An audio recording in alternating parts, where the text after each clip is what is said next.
everybody, my name is Tarnowski, and this is my final project for Critical and Creative Thinking with Dr. Bill Haney at Brunel University.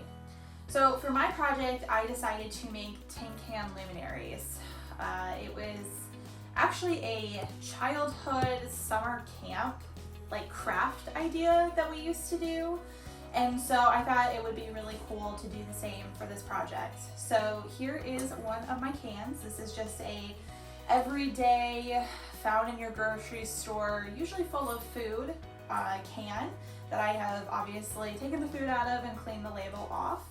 And so for this, I thought it would be fun to not only show you what the project is going to be, but to show you a little bit of the creating process. And so over here, you're going to see it a little bit later in the video.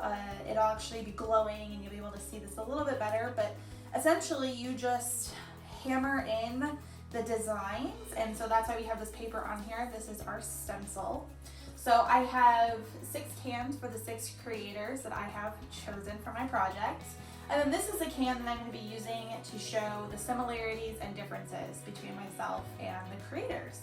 So with that being said, let's go ahead and get started.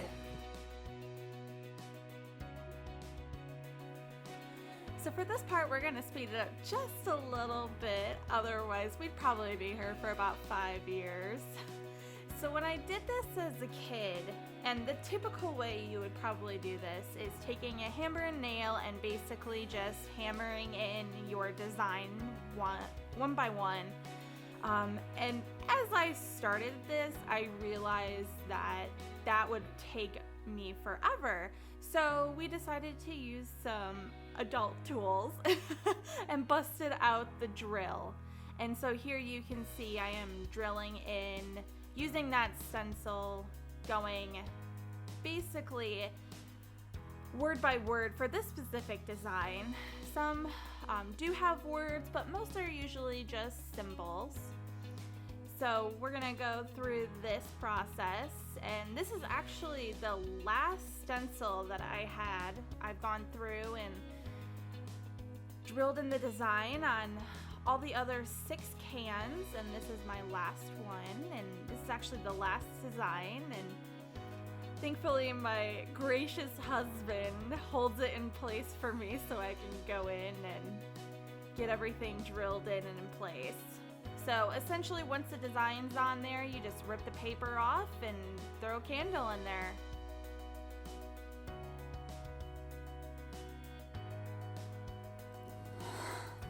And with that, let's see how these bad boys turned out.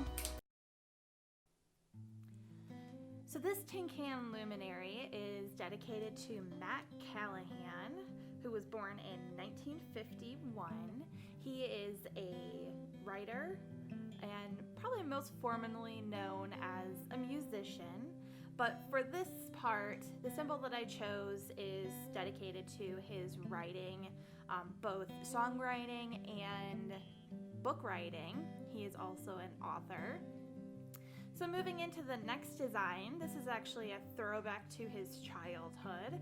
His father worked on the docks for most of his childhood and would basically spend all day, every day there. And as a child, that was really the only way that he was able to visit with his dad. So that is why we have a boat on here. And then lastly, obviously Matt Callahan is most formally known as being a musician, both in a group band as well as a solo act. So without further ado, this is the tin can for Matt Callahan.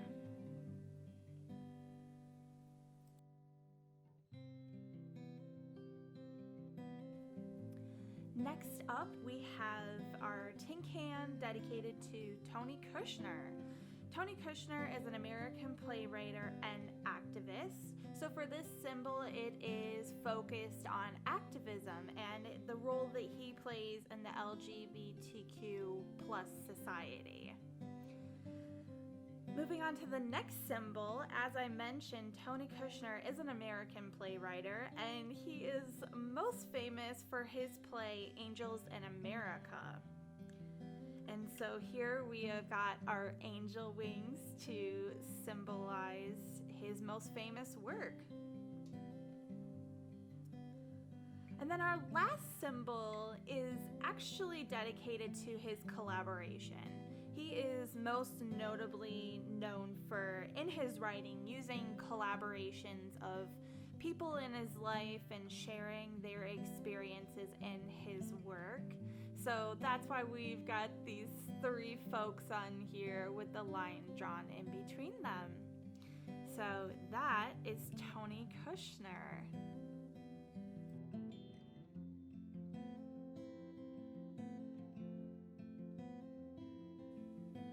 Next up, we have William Butler Yeats. He is an Irish poet born in 1865. This first symbol is a dedication to his love of mysticism and spiritualism and using a hypnotic trance to really find the drive and story for his poetry. And of course, this next one, he is Irish and born in Ireland. Although over the years he was raised and did go to school in England, we can't let the Irish spirit get passed up. And the next symbol is, of course, dedicated to his time in politics and, of course, embracing voting because he was a fierce Irish patriot. And last but not least, we have the symbol for the Nobel Prize. He did receive the Nobel Prize for his writing, and so of course we have to have that on here.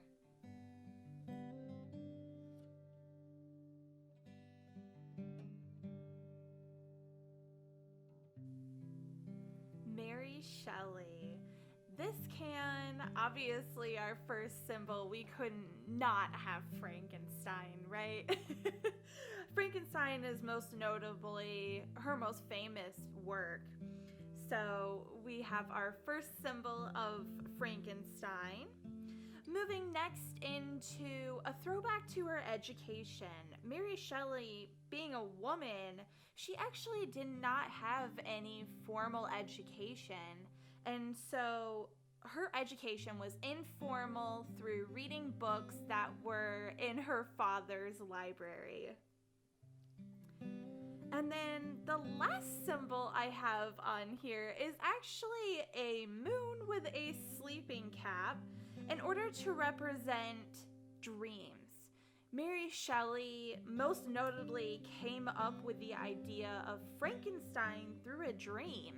And it's just crazy to think that, you go to sleep and you wake up and you have an idea that is going to be known for generations and have numerous replications and movies and comic books. And you can't go through Halloween without seeing Frankenstein's face. So that's why we have our moon symbol on here to represent her dream state and how she came up with her creations.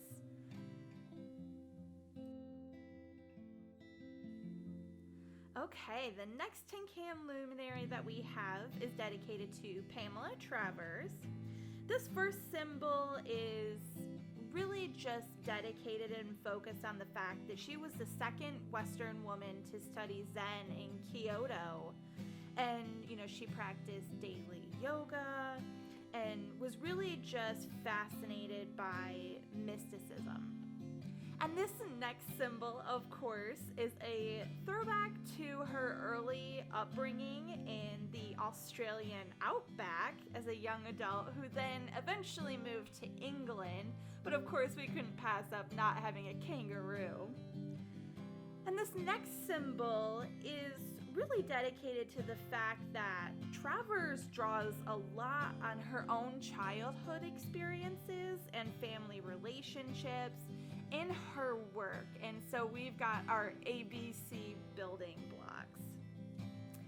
And last but not least, Travers' most famous work is, of course, Mary Poppins. And so here we have got Mary Poppins' umbrella.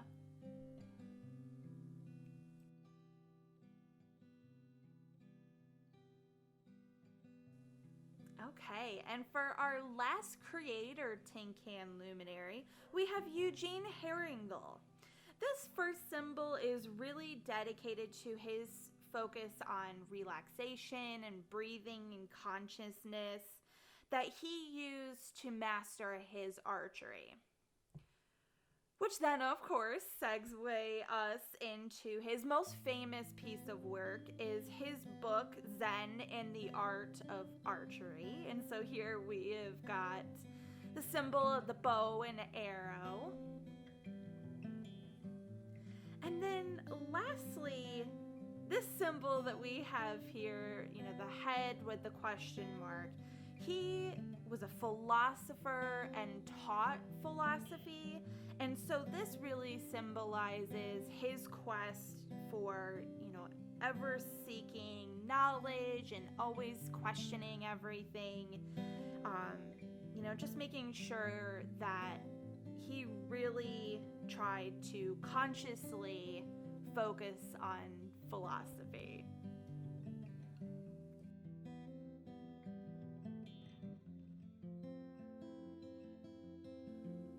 Okay, and for my last and final tin can luminary, this is the can that we're going to be using to compare the similarities and differences between myself and the various creators. So this first one is, again, the one that we have featured for Mary Shelley.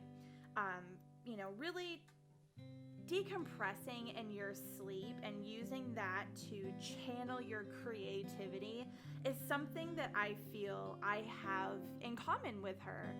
I will a lot of times, use sleep to kind of unwind from the day and, just really let ideas come to me for, various creativity issues I may be facing. And this next one is, of course, the symbol that we had on Yeats's luminary, really just showing the similarity between himself and me with the fact that we like to, just use meditation and a calming moment to really channel our creativity. And this next one is a similarity between myself and Tony Kushner. I am huge into collaboration and just channeling everybody's ideas into a solution. And so that's where he and I are definitely very similar. Next, we have the symbol for archery, and that is, of course, Eugene Herringle for his Zen in archery. I personally used to do archery. It was mostly a summer activity growing up, but it's definitely a fond memory that I have, and it's definitely something that can be challenging and relaxing at the same time. So the next we have our ABC building blocks, which is, of course, Pamela Travers. Childhood memories. I mean, that's exactly how I got the idea for this project, thinking back to childhood summer camps. So at the end of the day, we can't give up our childhood creativity. And this last symbol is for Matt Callahan. Music has always played a big part of my life. Growing up, I did high school band and marching band, and I don't think I'd go a day without listening to music. Thank you everybody for watching my presentation. I hope you enjoyed this and maybe inspired you to go out and make your own tin can luminaries. Thanks everybody. Have a great rest of your day.